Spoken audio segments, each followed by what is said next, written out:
What's different today is that the racism and the xenophobia is more overt than it has been in recent years. All right. So, the immigration courts are underfunded and understaffed, and that was before the most recent cuts. The backlog is years long. Filing for asylum is being blocked against international law. And we have a number of immigration attorneys here who can tell you a lot more about that. People arriving at our borders are not seasonal male workers, as in the past, but children, women, fathers, grandparents.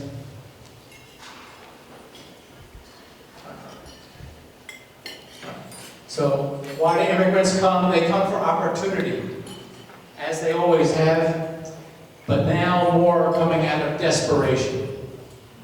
These people know that they're not being welcomed in, it's not going to be an easy path, but they're coming because they are desperate. Even if their odds aren't good, it's better than what they're leaving behind.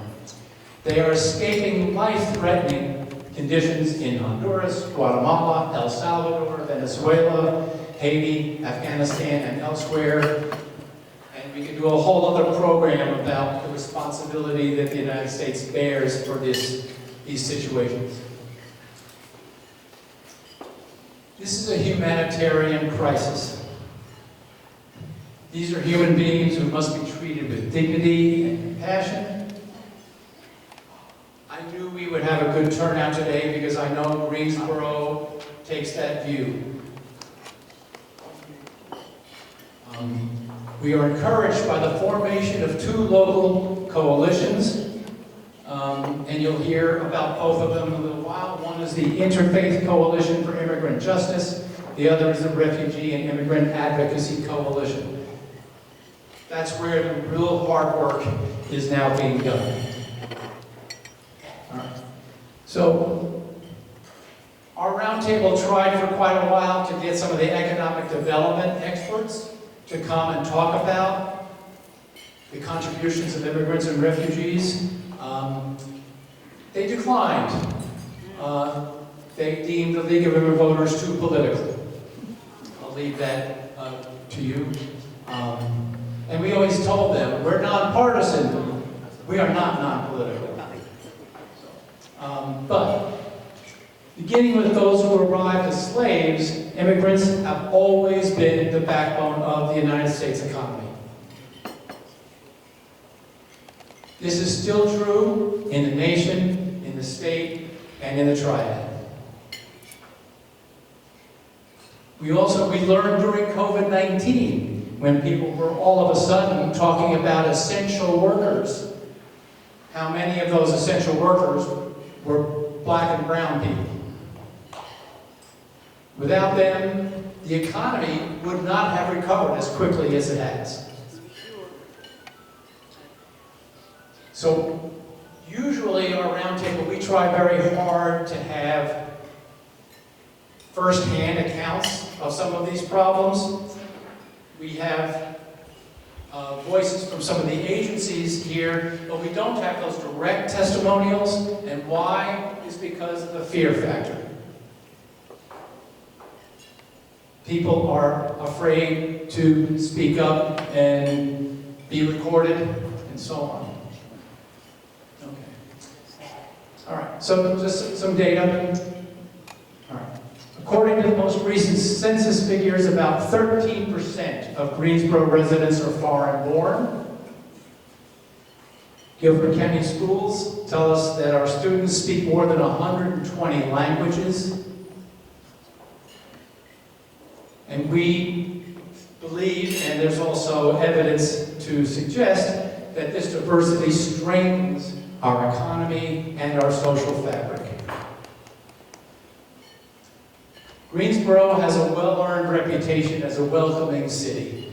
And there are some people in this room who've started doing that work when the first group of Montagnards arrived in Greensboro decades ago.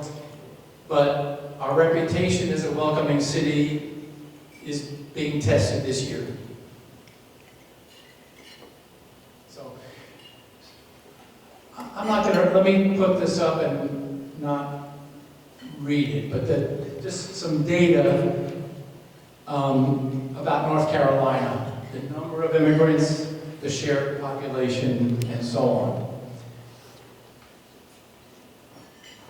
I see people taking pictures. I'll be happy to send you the PowerPoint afterwards if you want. Anyway, but those are big numbers. Sometimes we don't see all those people because they're already been in the shadows, but they're there and they're important to us as human beings and economically. All right. So fighting against the attacks. Law enforcement people are now being empowered to act as immigration agents. They are being empowered to go into places that used to be considered safe places, churches, schools, hospitals, other areas previously considered safe. But Pricey Harrison told me Tuesday's a big day in the legislature. She couldn't join us, but she did want me to share at least a couple of the bills that she has proposed to try to fight back against these attacks. And her staff tells me there will be more to come. All right, so what to do? You've seen there are handouts on all your tables and chairs. Number one, support the agencies that are doing the direct services. The League Immigration Roundtable, we don't provide any direct services to anybody. Our job is to support the ones that do, and they'll be talking to you in a minute. Talk to your elected officials at every level. And we believe the three fundamental arguments that we can make is one, on moral grounds, humanitarian grounds. Two, that America is a nation of immigrants. And number three, economics. Okay. And it's in your handouts, but there are two funds, one at the Community Foundation of Greensboro, the other at Church World Service, that are accepting contributions and creating a fund for emergency cases and others. So that's one thing to do. But right now, people ask me, what can I do? Anything, everything. Join with people who are like-minded and get out there and do something. Write postcards, whatever you're able to do. All right. So thank you. A long list of people I'm indebted to and that the round table is indebted to. So I'll leave that up there for a second. And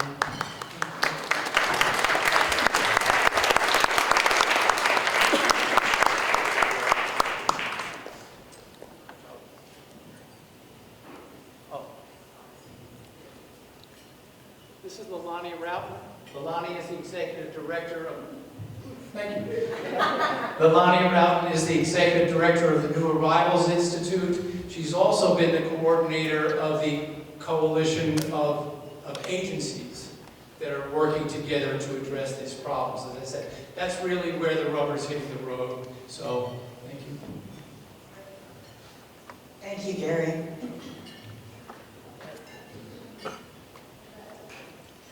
So like Gary said, I'm Lalani Routon. I'm Executive Director of New Arrivals Institute. We were actually formed in 2010, but our programs started under Lutheran Family Services. So many of my employees, including myself, started far before 2010. Good gracious. So I'm going to go a little bit over the history. Why do we have newcomers in North Carolina, and specifically in Guilford County?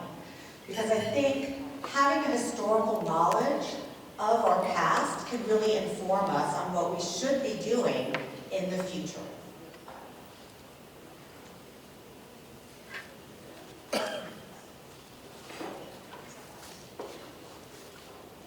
Those are just some pictures of clients. Okay, so why Guilford County? Historically, Guilford County was settled by people like the Quakers from Pennsylvania and New England. Why did they come down here? For the same reason a lot of refugees, asylees, and immigrants come here today, and that is persecution. They were persecuted for their faith, and some were actually killed. So they fled the Northeast to find safety in this area of North Carolina. Another reason is manufacturing jobs and housing. Housing used to be fairly affordable in Guilford County, not anymore. And there were a lot of manufacturing jobs that meant that you didn't have to have high skill, but you still got a living wage. Universities. We are a fairly medium-sized city, but we have more universities than many cities across the country. And then, of course, in the 1970s and 80s, refugees started coming to this area, and I don't know if Raleigh Bailey was here, but he has inspired me from the time I was a child.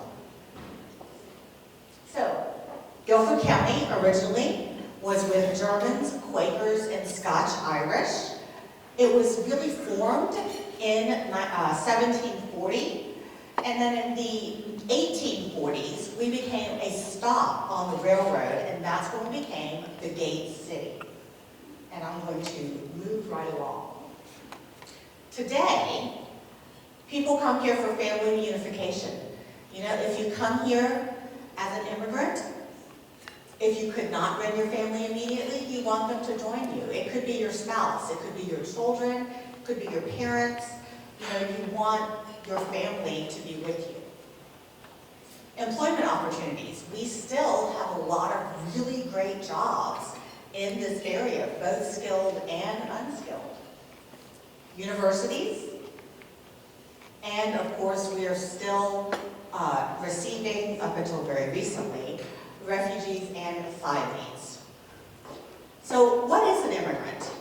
An immigrant is someone who makes a conscious decision. They make the decision to leave their home and move to a foreign country with the intention of staying. So it's not someone who comes as a visitor. They have the intention of remaining in this country. They go through a long vetting process, and after that vetting process, it is determined whether or not they get status. A refugee is someone who, owning to a well-founded fear of being persecuted for reasons of race, religion, nationality, membership of a particular social group, or political opinion. They have to have fled outside of their country, gone to a second country, and then applied with the UN to become a refugee. Once they have done that, if they can never return to their home country and they can't stay in that second country, then the UN looks for third countries for them to go to, such as the United States. If you look at the trends, in 2024, so this is the most recent I've got, there were 130.8 million displaced people in our world. Of that, 32.5 million were actually refugees that are waiting around the world to find a place of safety and a home. 62.9 million people are internally displaced. And people sometimes get confused about that, but the best example I can get is when people fled due to Katrina, they didn't flee the United States, they fled to another place within our country. And they eventually were able to go back if they so chose. So they were internally displaced. And then 6.9 million are asylees, people who have fled, but they're applying for asylum in the country they fled to. So refugees, when they get to the United States, they already have status. Asylees, when they get to the United States, they do not yet have status. They have to apply for it. Total refugee arrivals for this last federal fiscal year, the most refugees that came into North Carolina were from the Congo. Second up was Venezuela, and then Syria. So it is from all over the world. We also have SIVs, people that worked with American soldiers, and those are 625 from Afghanistan, just a few, 7 from Iraq, and then there were some Amerasians that were the children of service members in Vietnam, and there were 6 of those that came. Most that are coming came many years ago. An asylum seeker is someone who's fleeing for the same reason as a refugee, but like I said, the second country they go to, they apply in that country for status. The number of asylees that are granted from another country is actually China. China is the #1 country. Many people feel like it is going to be maybe a Central or South American country. It is not. China has, and for many, many years, been the country that has the top number of asylum. A migrant is someone who is moving from one place to another. You can say that within a country or outside of a country. And usually it's for economic reasons. So they're going somewhere to work, but they're not planning on staying permanently. Something that people need to remember is that many people coming over our southern border, they're called migrants, but in reality they are fleeing just like a refugee or an asylum seeker. So they should not be called migrants, they should be called asylum seekers. And every refugee in the world was once a migrant. They fled to that second country and then had to apply for status and then were sent as a refugee to a third country. We as Americans have a duty to listen to these cases and to determine, is this person fleeing? And if they are, we need to give them status.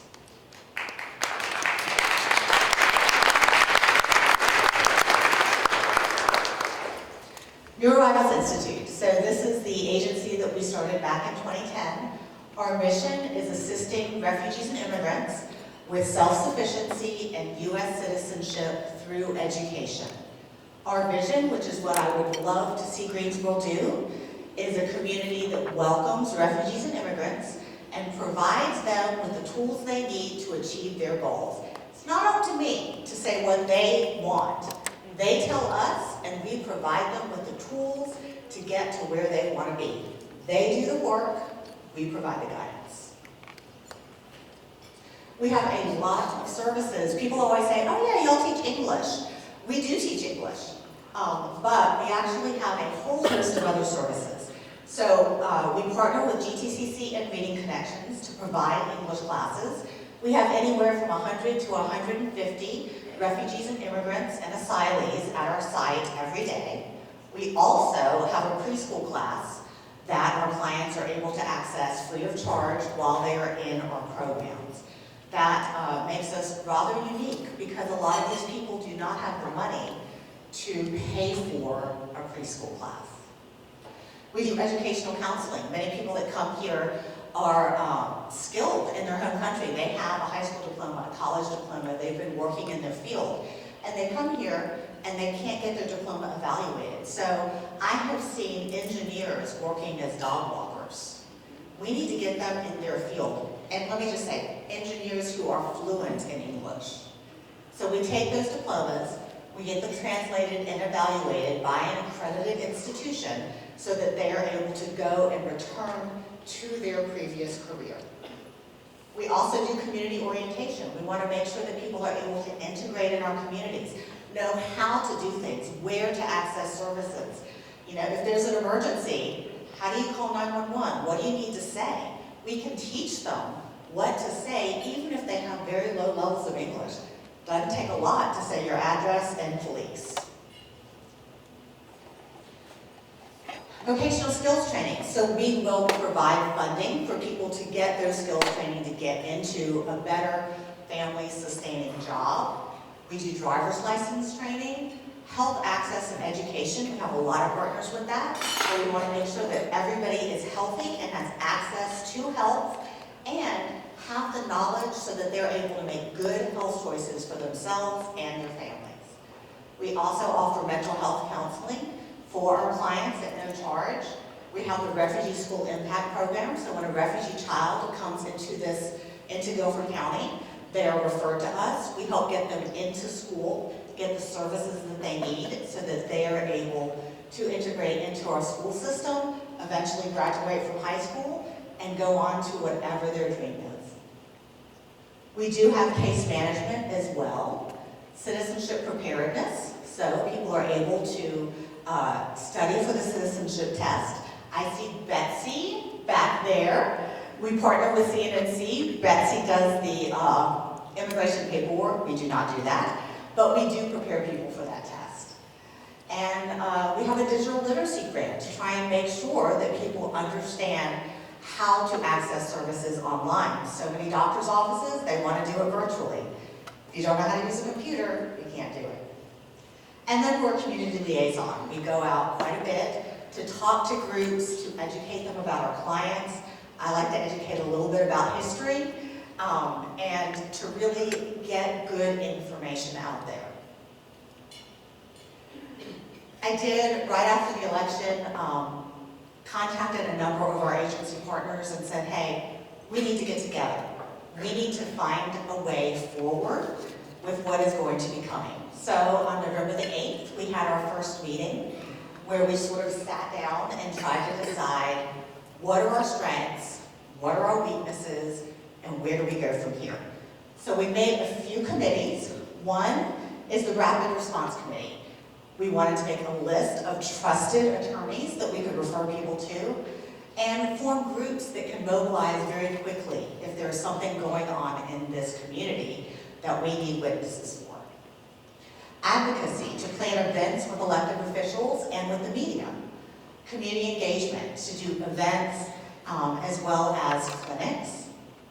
Resource development, so we work to get resources to explain people things like know your rights, what to do if ICE shows up at your door, any of these things to get good information and then to have it translated in as many languages as possible.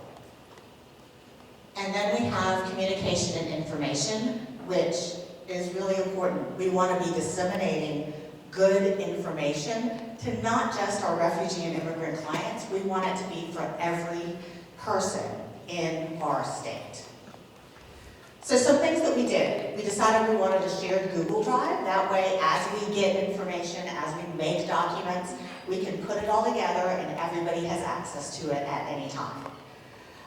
Church World Services did this incredible webinar for action. Yasmin is going to talk a little bit more about that. Faith Action led a meeting with Guilford County Schools because if you remember, we were getting constant messages. ICE is in this school. You need to go to this school. So we wanted to find out what was actually going on. So they're going to talk about that. There have also been Know Your Rights events all over the place.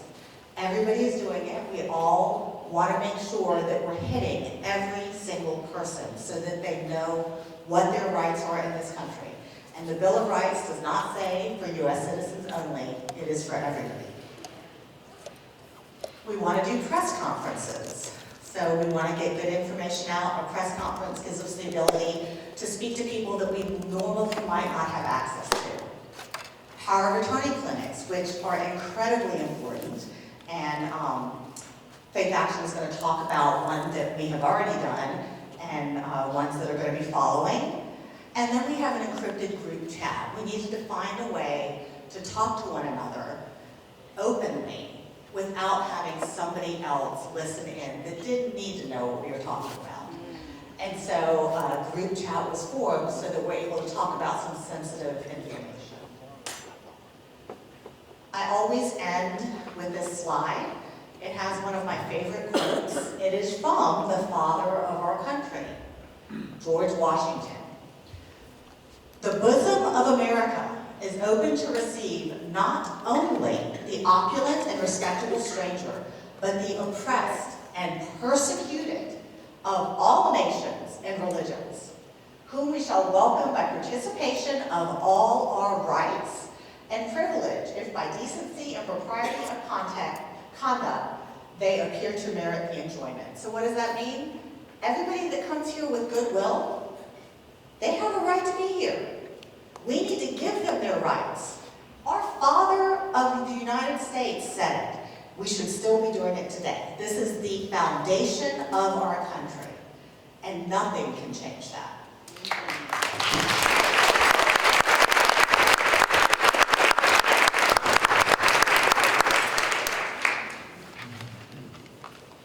Thank you, Leilani. Okay. Our next speaker will be Yethra Abdelkadir, if I pronounced her last name properly. She is a refugee community organizer with Church World Service. She is from Sudan originally. She's been in Greensboro since she was 3 years old.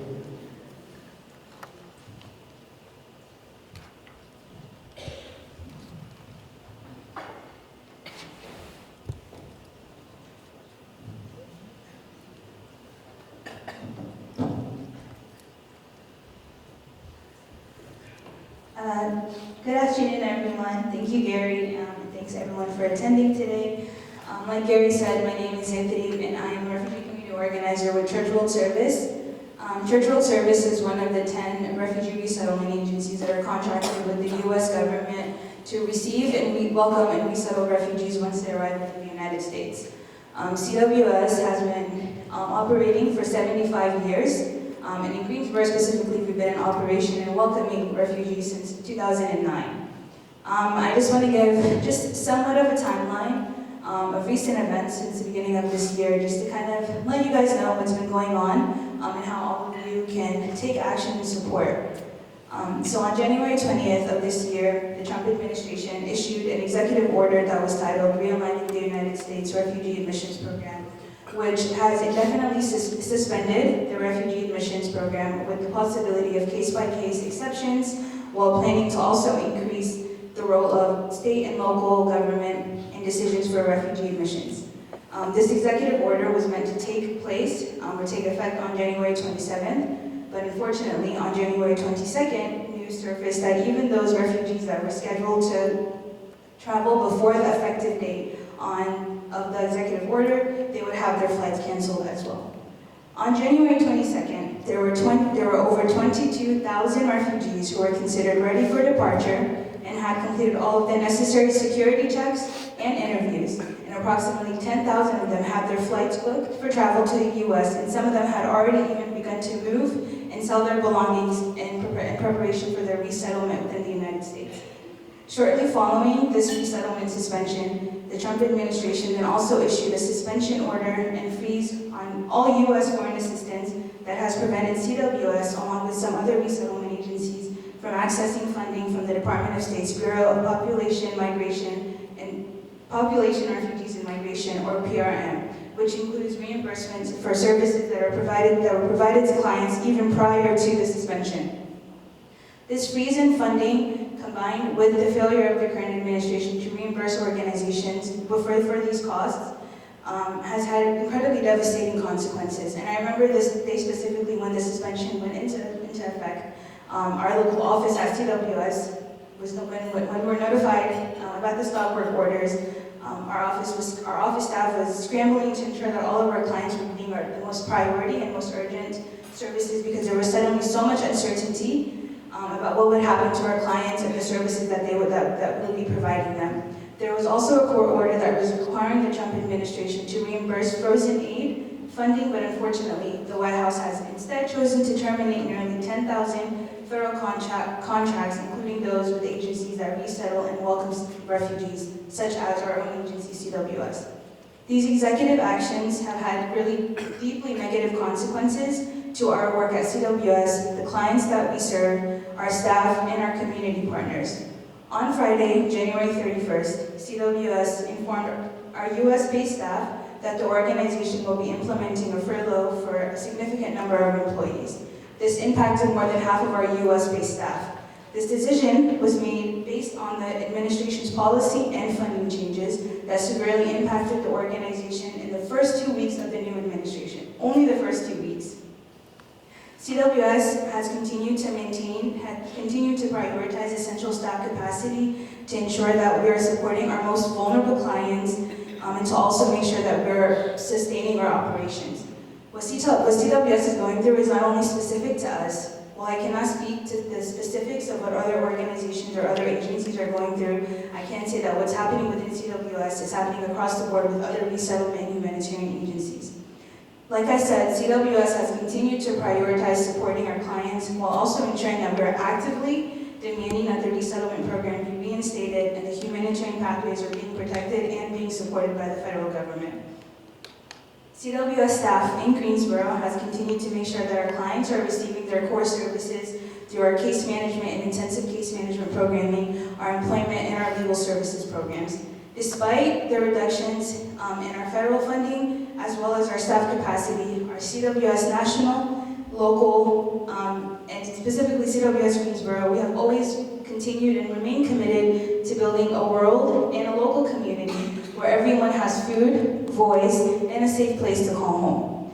CWS, on a national scale, a state scale, and a local scale, is taking active steps to ask for the resumption of the resettlement program to protect, defend, and empower the communities that these unfair policies impact. So since January, like Leilani had mentioned, CWS has participated in or led Know Your Rights workshops and events to the refugee and immigrant community members and the communities that welcome them, that have an overview of the recent policy changes, an overview of refugee and immigrant rights within the U.S., and how they can protect themselves and their neighbors against unlawful detention and deportation. Our policy and advocacy team has been sending daily updates, which I'd be happy to send to Gary to send out to everyone here, that showcase the state of play on the refugee ban and the funding halts. Also, like Leilani said, we were able to work with the Advocacy Coalition to have a webinar for action a couple of weeks ago, and the primary purpose of this was to encourage community members such as yourselves, as well as refugee and immigrant community members and leaders to join here or get an overview of the executive actions that have been taken over the past couple of months, as well as hear about the community impact from agencies that are doing this work locally, the Interfaith Coalition, as well as other resettlement agencies, and then be able to take collective action together by calling and emailing our elected officials to put pressure on the federal administration to abide by court orders that have been put on them. CWS also has action alerts for those who want to take action in contacting their elected officials and uplifting our community's needs and concerns, and we are working to continuously ensure that the refugee and immigrant community members are educated, they're equipped, and that they're empowered during this very critical time. Lastly, and probably most notably, on February 10th, CWS, along with another resettlement agency, HIAS, and Lutheran Community Services of the Northwest, and several other individual plaintiffs, filed a lawsuit against the Trump administration challenging the suspension of the U.S. refugee admissions program, as well as other federal notices of suspension and the stop work orders that were sent to resettlement agencies. Now, I know that all of this is a lot of information, and some of you are probably wondering, what can you do and how can you support right now? And there's many things that you can do to take action or to show your support for our newcomer community in Greensboro and North Carolina. First and foremost, like I said, you can subscribe to the CWS Daily State of Play and be able to receive regular updates on the ways in which you can take action in response to the executive actions that are harming our communities. You can also continue to urge your community to speak out in support of refugees and immigrants under threat, and also make sure to keep this as a daily or some kind of regular habit to reach out to your elected officials, call and email them, and let them know that you're watching what's going on in DC, and remind them to speak out in support of refugees and immigrants that are continuously being under threat. And finally, CWS is always going to continue with the vision that we want to serve those that are under our care with the resources that we have. But like I mentioned earlier, we are in a time of critical need, so whatever you are able to do to support our agency and our work, you're more than welcome to do. Thank you.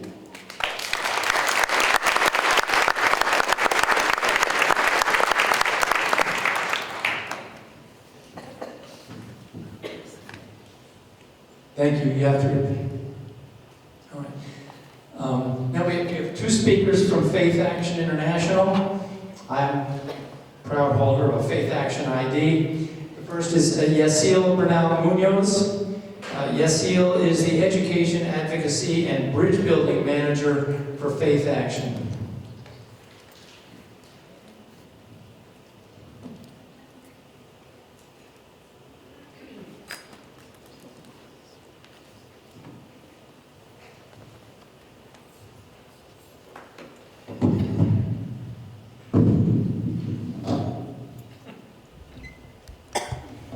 Good afternoon, everyone. Thank you all for being here today. As mentioned, my name is Yasiel Bernal. I work with Faith Action in the department that does a lot of outreach in the community. So Money Groups will be talking more about what Faith Action is and the program and services that we offer. But I'm here today to just quickly update you all on what we're doing, not just as an agency, but also as members of the coalitions that Leilani and Steve will also talk about here in a few. As members of these two coalitions, Faith Action has taken kind of the step in preparing our families for what's to come. So whether that be Know Your Rights sessions that we're hosting throughout the city in different congregations, or attending different studies, Bible studies, just kind of inform families as to what they can do to be involved in the work that we're doing. But most importantly, we, as Leilani mentioned, we had a conversation with Guilford County Schools in early February 12th, to see how we could help address some of the concerns that families were coming to many of our agencies expressing their concern. As mentioned, there were a lot of reports of ICE going to different campuses, elementary schools, middle schools, high schools, and all of this information was spread through social media, so it was very easy for families to be misinformed as to what was really going on. So the conversation that we had with Guilford County Schools, elected representatives, and also board members was a clarification as to see, what we should be telling families in preparation. At the moment, I am very happy to say that there have not been any confirmed ICE interactions on any Guilford County School campus for the moment. So that is a win. That is something that they mentioned to us at the meeting to inform families that it is best to hear from them and not be guided by misinformation that can be easily spread through social media or by word of mouth. So Leilani was actually volunteered to kind of be our communication point between the advocacy coalition members and Guilford County Schools. So a lot of the families that we serve as a collective will be, able to ask us if this is actually real information or true information or verifiable. That conversation was very productive because we walked away with some things to share with our families. So for example, if you don't do right now, but if you go on Guilford County Schools homepage or landing page, and in the search bar you type in the word immigration, it's gonna generate a link where you can click on that link, and that link is gonna take you to the resources that they've created to help families. This information is available in various languages, such as Arabic, English, Spanish, Urdu, and Vietnamese. And what it is, it's a Know Your Rights, very brief summary page that families can review in their native language. And it also has Triad Area Immigration Advocacy Group. So you probably can't see this, but it's a drop-down menu, and it says resources for families in their communities.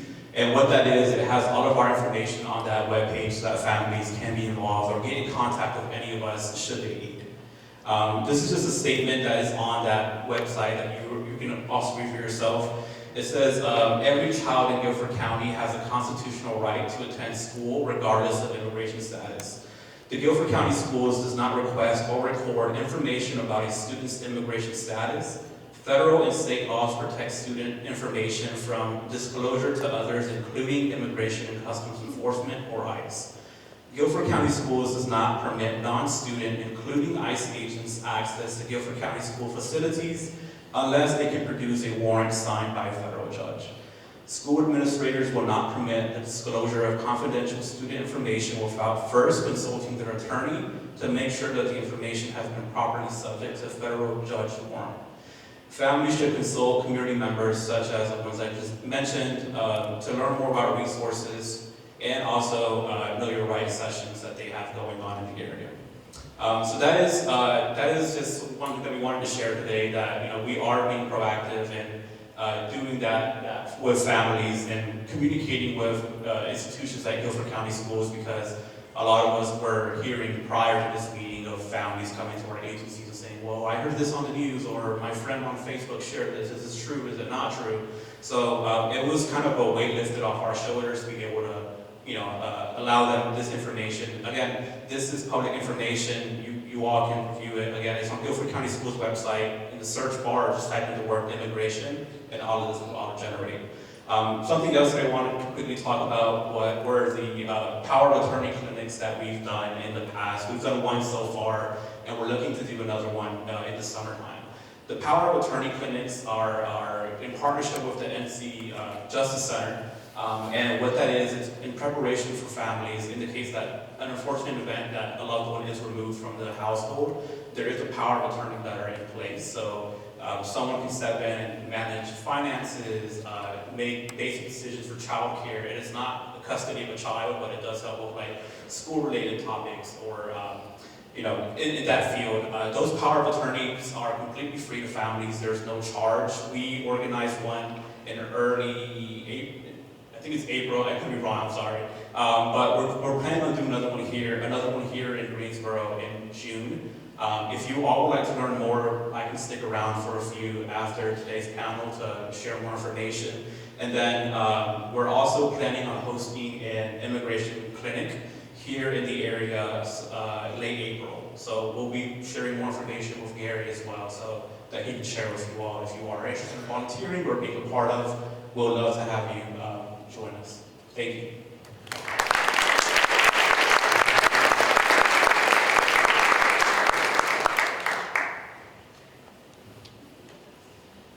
Thank you, Yasiel. Also from Faith Action National, Mara Cruz Hernandez Valdez. She is a community engagement manager.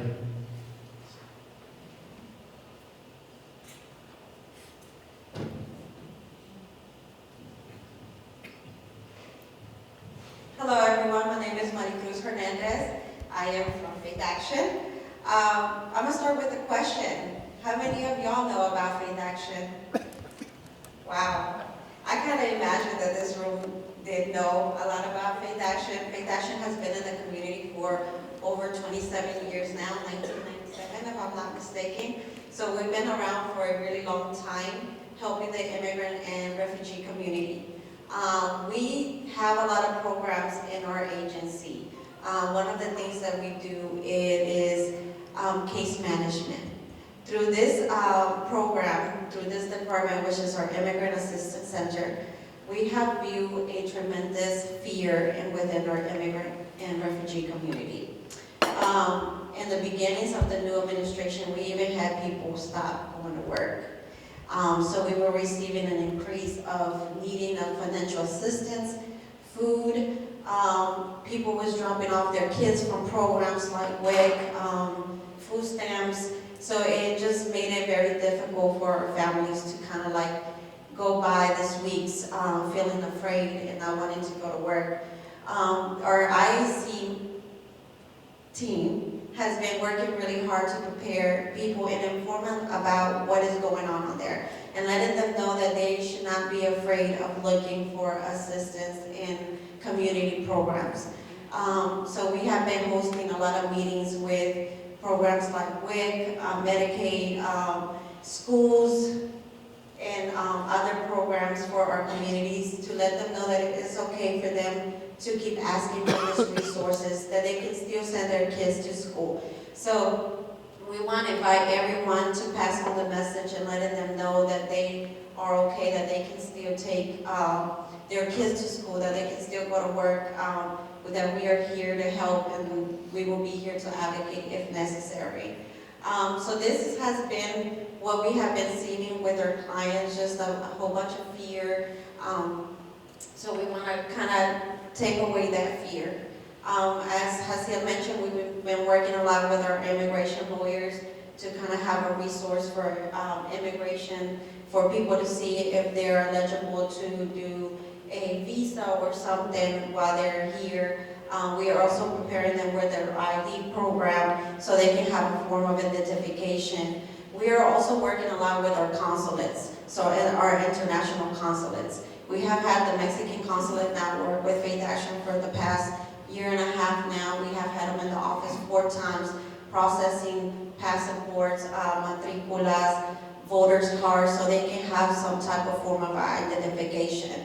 We are also working with a lot of other more consulates. Just the Mexican consulate has been the only one that has been able to come to Greensboro to be able to provide. But we are constantly reaching out to our consulates to let them know what are we seeing here within the community and how they can help reestablish them back in their country, or just give them also immigration services. All consulates have immigration lawyers for the most part, so that the people can also get benefit from that.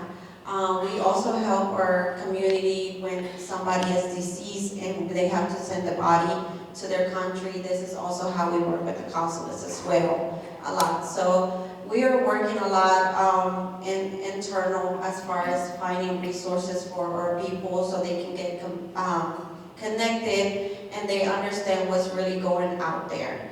And don't stop taking their children to school, especially. We are very concerned about our children more than anything, I feel sometimes, because children are very vulnerable people. But yes, this is what we're doing at Faith Action. We had left some brochures in the front for everyone to take so y'all can learn more about our services. We also give classes, Know Your Rights, trainings. We have health providers in our offices as well, checking, blood pressure and all that good stuff. So those are the services that we are still giving at Faith Action. And we are also we're doing a lot of collaboration with our agencies around us so they can come to our office and do a lot of their applications in our office, so our clients will not feel scared of going to other agencies or other governmental agencies. So we are having like the orange card come into our office to do the applications there during our walking hours. So we're working very hard to meet our clients where they want to be met at. So if anybody has any more questions, me and Hazel will be here. We left some brochures and some information and some Know Your Right cards in the front for all of y'all to take with y'all and share with our community. Thank you so much.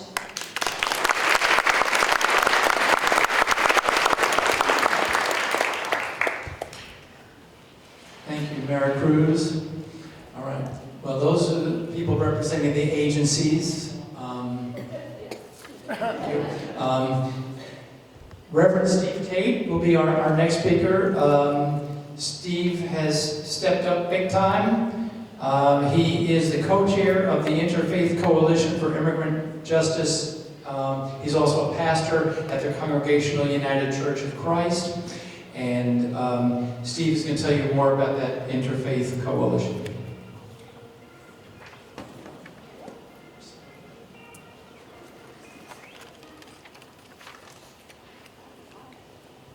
Thanks, Gary. I'm not a pastor at Congregational United Church of Christ. I'm a retired clergy person doing lots of interesting volunteer work. I'll make this quick, friends. After the election, many of you, I'm sure, in this room started thinking about what kind of a world we were going to live in.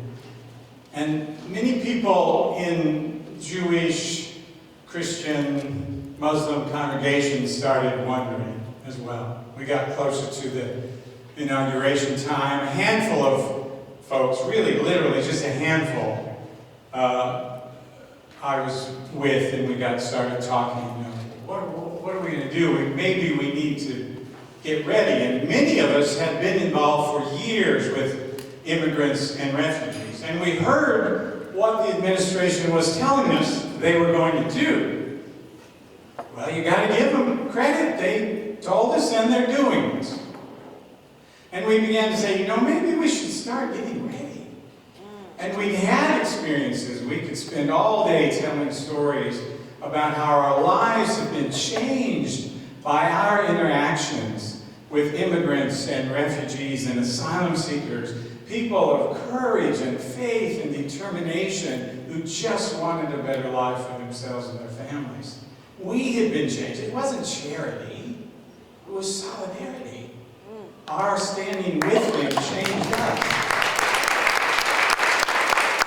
And so we got to talking about maybe what we ought to do is begin to connect with other people of all these faiths, and maybe even people who didn't talk a lot about faith language or theology, but had higher moral imperatives about the right thing to do. And you know what we figured out? We were hearing all these executive orders that came out right away after the inauguration, and here's what we figured out.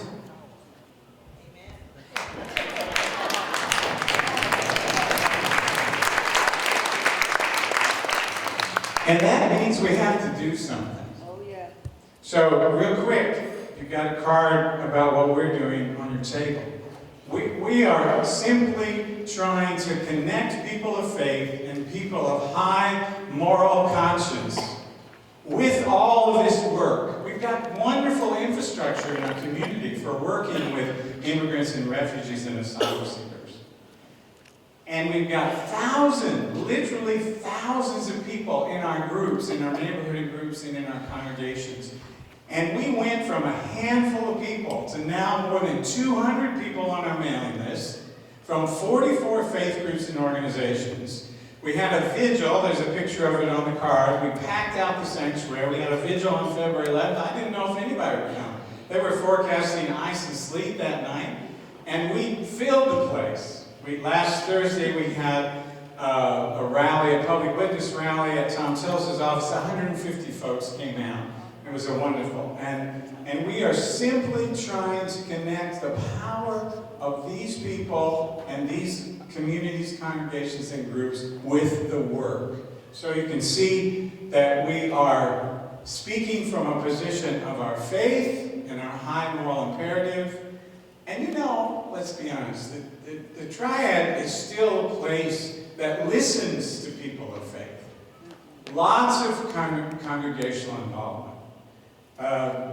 They listen. We need to be talking and saying, we have executive orders of our own. All of our faith traditions, all of them. It's one of the things we most have in common. They all say we must welcome the stranger.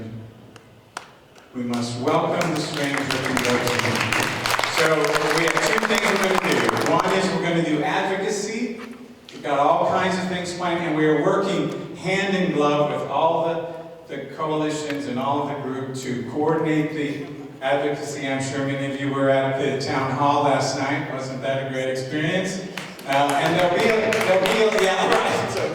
there'll be a lot more of that to do. And we in the Interfaith Coalition are going to be doing some of our own, and we're going to be going to all the other ones and calling people of faith to come out and do that. The second thing that we're going to do is a direct services program, which will work like this.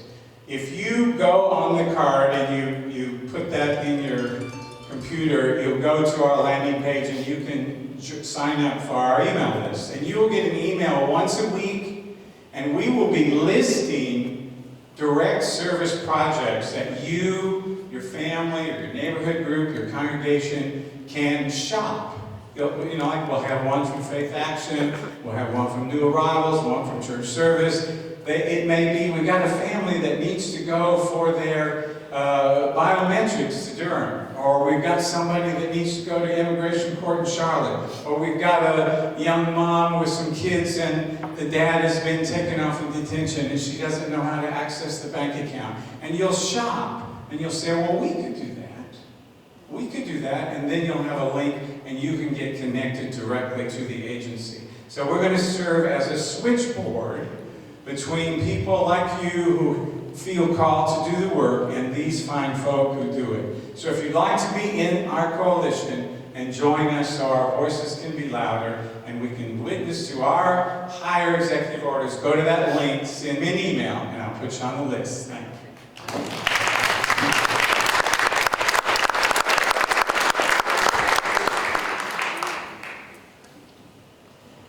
Thank you, Steve.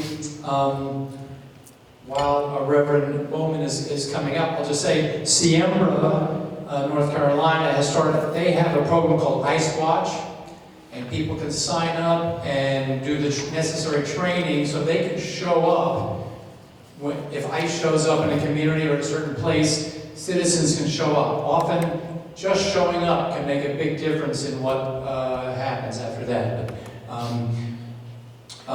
the Reverend Patricia Boswell was supposed to be with us to make a statement on behalf of the North Carolina Council of Churches. She fell ill, but Reverend Bowman, you are a reverend with the church, right? With the Congregational United Church of Christ, but she's agreed to deliver the statement. I'm not really a reverend, I just play one.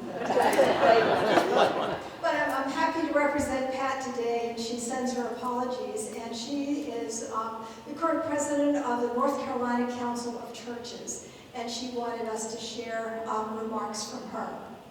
The North Carolina Council of Churches is proud to be a sponsor of this roundtable. If you're not familiar with us, we are an ecumenical, interdenominational organization focused on promoting God's vision of a just society. This is our 90th year, as we were founded in 1935 to promote racial justice in North Carolina. Our mission is to enable denominations, congregations, and people of faith to impact our state on issues such as economic justice and development, human well-being, equality, and compassion and peace, following the example and mission of Jesus Christ. Over the years, our focus has shifted with society's challenges. We have been active in reducing tobacco use in a state that was dependent on this crop, in farm worker welfare, in public education, in health and wholeness, and currently with an emphasis on immigrant protection and environmental justice. We maintain a strong voice in the North Carolina legislature through our executive director. A senior member of our staff is a representative to the United Nations International COP Summit each year. If your particular faith group would like to be involved in our work, we would love to have you. You can contact or me, I've got her contact information, or find us on the web. Thank you for your attention and for these few minutes of your time.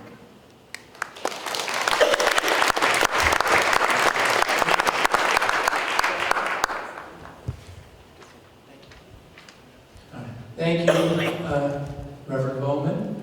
All right. I feel bad. I put strict time limits on everybody, but we wanted to leave time for questions and answers. So I think the microphones up here should be working, and our attorney, in-house attorney, is going to start us off. This question is really for Church World Services and the New Arrival Institute. You guys are doing, I'm sorry, I'm Anne Marie Dooley. I am a local immigration attorney with McKinney Immigration Law. You guys are doing amazing work, but I think that we are already seeing the impact on refugees, on these human beings. And I wonder if you could talk a little bit, because I think it's important for people to know, like, I'm hearing stories of people facing homelessness since these bans. These are having real impact. So if you guys could share some stories about how your people are really being affected right here in Guilford County. I think it's important for people to know that. Is this what, okay, no worries. So I don't work directly in direct service, but from what I've seen in our office, like I mentioned earlier, we have lost a lot of our capacity in our local office, and that includes the direct service staff that we've had. Our office at one point was at 62, and earlier in February we went down to a staff of 18. So it's a humongous difference in our staff capacity. And one of the things that I've noticed in our staff and the way that our staff helps clients and is the way our employment team operates. Beginning of the year we had an employment team of 10 employment specialists, and these are people who are the ones who are helping our new arrivals with finding employment, helping them with, resumes, preparing for job interviews, things like that. And then suddenly now we were down to one employment specialist and our employment services coordinator. And it got to the point where our employment staff of now only 2 people can no longer, serve over 100 clients and helping them with finding jobs. And there's already, there's already so many barriers, such as a lack of language skills and things like that. And so at some point there was, a full employment team that was able to work one-on-one with clients. And now there's only two employment staff members who are able to, who aren't able to work as closely with clients. So they have to just kind of, give clients what they can and then, move on to the next client. Just moving as quickly as possible. And I'm sorry that I don't have like specific stories, like I said, but I think that's just an example of the kind of stuff what's going on right now because of the decrease in our staff capacity and not being able to give as much as we possibly can, as much as we possibly want to our clients and the vulnerable communities that we do serve right now. So in our agency, we have seen a definite impact on our clients. So we have a number of clients, especially ones that are from Afghanistan, who have said that they're getting laid off. Their employers are telling them that they don't want to draw the attention of the administration, and so they're opting to lay off these people who have been good, faithful workers. This, in turn, is causing people to fall behind on their rent, their utilities, and we have single parents with many children that are at a loss on what to do. We did have a conversation. We have a subgroup that's just the executive directors at these at our agencies to discuss how do we handle this, who has the capacity for what. And honestly, putting us all together, there is not enough capacity. At NAI, we have been really lucky. I haven't had to lay off anybody yet. But there are things that we don't do. One of the things we don't do, while we'll prepare somebody for work, we don't place them in jobs. We do not find people housing. And both of those things are incredibly difficult. So families are being hurt. Children are at times being kept out of school. The school system did say something that was very true that I hadn't thought about, and that was your child is actually safer from ICE here at school than they would be in your home. And so that was a message that I thought was important and yet incredibly sad. So yes, the families are desperate. They're getting laid off from their jobs. They are not able to have their families join them because of canceled flights. And there is such a huge backlog in processing immigration documents that we don't know when or if some of these cases will ever be heard. I'm Pat Levitton. Just to add to you all, there's a story of 2 refugees that met 20 years ago in a refugee camp. It took them 20 years to get to the United States, and they have 5 children between them. And then we promised them 3 months of help, and they don't get it because it's been cut. So if you donate to Church World Services, you get the most amazing thank you note within 2 days. So that's amazing. So it's very easy, just go to the website. And the question I have is, I'm on a national progressive, and Sylvia Salazar said that these should be in black and white rather than red. She made a really big deal about our Zoom the other day, that the red is so obvious, and we should do it in black and white. Just a question. I know everyone's doing red cards. Thanks. They're actually called red cards, but you can download it online, and those are printed in black and white. They said that ICE sees these. ICE sees, yes. And that they shouldn't see them. Well, but it says their rights on there. Why shouldn't I see it? I don't know. Yeah, that doesn't make sense. Thank you for what you do. Thank you. I know there are other questions. We can't have answered them all. No? Well, all right. Well, then. Oh. There's a question.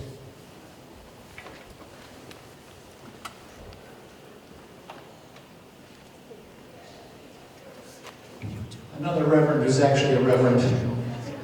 I am actually the Reverend Sadie Lansdale. although I have a question for you, maybe, or maybe Steve. So some of you know about Siembra and the Ice Watch hotline. How many of you have been trained as verifiers? Any hands? Great. Okay, that's a lot of opportunity, especially if any of you are retired, because maybe you have more discretionary time than lots of the rest of us. So great opportunity. There's another project I want you to know about, but really my question is like, what's the best way to tell you this? Do you know about this Fourth Amendment workplace stuff? Okay, great. All right, so Siembra is launching a solidarity project called Fourth Amendment Workplaces. They primarily organize Spanish-speaking immigrants, but they have expanded since 2017. They have staff who can support solidarity projects as well to organize people who don't speak Spanish and who have papers. So, this project is called the Fourth Amendment Workplace Project. Does anybody know what the Fourth Amendment is? Yikes. Okay, so the Fourth Amendment protects you from unreasonable search and seizure. So Fourth Amendment workplaces it's an idea where like a bunch of businesses downtown come out and say, this is a Fourth Amendment workplace and you can't come here. Like our friend over here was asking about the cards, like there are things you can do sort of all at once that provide some cover. So you're not saying only these are Fourth Amendment workplaces at buildings or workplaces that employ a lot of immigrants or people who might be targeted by ICE, right? It's like, it could be everybody. So maybe it's, now that I'm so sorry to just be thinking out loud at new people. I know some of you think before you speak, and that's a really amazing quality. Maybe, Steve, the thing to do is just to let you know about this opportunity, because you'll have the big list that people can do, and then if you want to know more about signing up to canvass either your workplaces, businesses downtown, or other businesses will have details about how to encourage local businesses to declare themselves Fourth Amendment workplaces, to kind of honor this legacy of Greensboro and Guilford County as a place that is purposefully friendly for moral and economic reasons to immigrants and refugees. So one of the things we're trying to do by being a switchboard is, if you do sign up for our list, then there's a one page you can go to, one site that lists all the latest opportunities and all the agencies. So it'll link you to more detail rather than having to go to all the separate ones. But Siembra is a wonderful organization, and actually, because they're working so much with Hispanic folks, they're really working probably with the ones who are most immediately threatened. Everybody's threatened, but they're most immediately, so you want to watch for things with Siembra and see. Hi, I'm a resident of Winston-Salem. Is there anything I'm missing in Winston-Salem? Like, for instance, would your website offer anything for Winston-Salem people? I just know, like, the Hispanic league is basically on that. Thank you. Yeah, in Winston-Salem, our partner would be World Relief Triad. Okay. Their main office is located in Winston, and they do a lot of really good work. You need to start an interfaith coalition in Winston-Salem. Okay, that's your homework. There is also an agency out in Winston-Salem. Their name is Hispanic League. They are a Faith Action ID partner, so they actually participate in the model that we start here in Greensboro. They're located in Winston-Salem. I can share with you their information if you like. They're a nonprofit as well, who focus on education and arts, but they do serve a lot of families that go to their office. They're not necessarily like a faith coalition or a member, but they will probably be good people to connect with since they're in the area. Thank you for coming. I want to say, well, I'm sorry. You have to